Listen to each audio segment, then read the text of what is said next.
నా పేరు శ్రీనివాస్. మీరు చూస్తున్నారు ఎస్పీఎన్ ఎడ్యుకేషన్ యూట్యూబ్ ఛానల్. మొత్తంలో తెలంగాణలో నిరుద్యోగ అభ్యర్థులకు మరో గుడ్ న్యూస్ అని చెప్పొచ్చు. ముఖ్యంగా వైద్య ఆరోగ్య శాఖలో మెడికల్ జాబ్ సంబంధించి మరొక 3000 ఉద్యోగాలతో నోటిఫికేషన్ రిలీజ్ చేస్తామని ప్రభుత్వం ఒక కీలక ప్రకటన చేయడం జరిగింది. మొత్తంలో ఈ 3000 ఉద్యోగాలకు సంబంధించి నోటిఫికేషన్ ఎప్పటిలోగా రాబోతుంది. దీనికి సంబంధించి ఫైల్ కూడా ఆర్థిక శాఖకు ఆమోదాన్ని కూడా ప్రభుత్వం పంపడం. దీనికి సంబంధించి పర్టికులర్ డీటెయిల్స్ అన్ని మనం షార్ట్ అండ్ క్లియర్ కట్ గా తెలుసుకుందాం. ఓకేనా? So let's start our topic.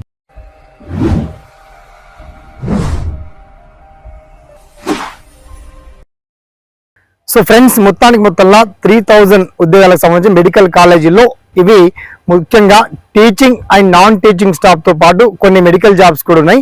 అంటే ఇక్కడ టీచింగ్ స్టాఫ్ ఎవరు కావాలంటే కనీసం యూజీ డిగ్రీ అంటే డిగ్రీ కోర్సుతో పాటు మెడికల్ కోర్స్ బీఎస్సీ నర్సింగ్ లేదా బీఎస్సీ నర్సింగ్ స్థాయి సబ్జెక్ట్ ఉన్నది. డిఎంఎల్టీ కావచ్చు, తర్వాత ఏఎన్ఎం జిఎన్ఎం తదితర వాళ్ళకి ఇందులో టీచింగ్ స్టాఫ్స్ ఉన్నాయి, నాన్ టీచింగ్ స్టాఫ్స్ ఉన్నాయి.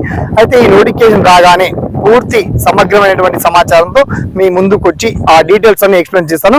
అంతకంటే ముందుగా ఈ జాబ్స్ ఎక్కడెక్కడ ఉన్నాయి, ఏ 8 కాలేజీల్లో ఎక్కడెక్కడ ఎన్ని వేకెన్సీ ఉన్నాయి, ఆ డీటెయిల్స్ మాత్రం మీకు వీడియో కింద లింక్ ఇచ్చాము. అండ్ ఈ జాబ్స్ నోటిఫికేషన్ ఎప్పటిలోగా రిలీజ్ అయ్యేటువంటి ఛాన్స్ ఉంది. ఆ పర్టికులర్ డీటెయిల్స్ అన్ని నెక్స్ట్ వీడియోలో మీకు అందించేటువంటి ప్రయత్నం మాత్రం మాక్సిమం చేస్తానండి. ఓకేనా? సదా మీ సేవలో SPN education YouTube channel. Thanks for watching. జై హింద్.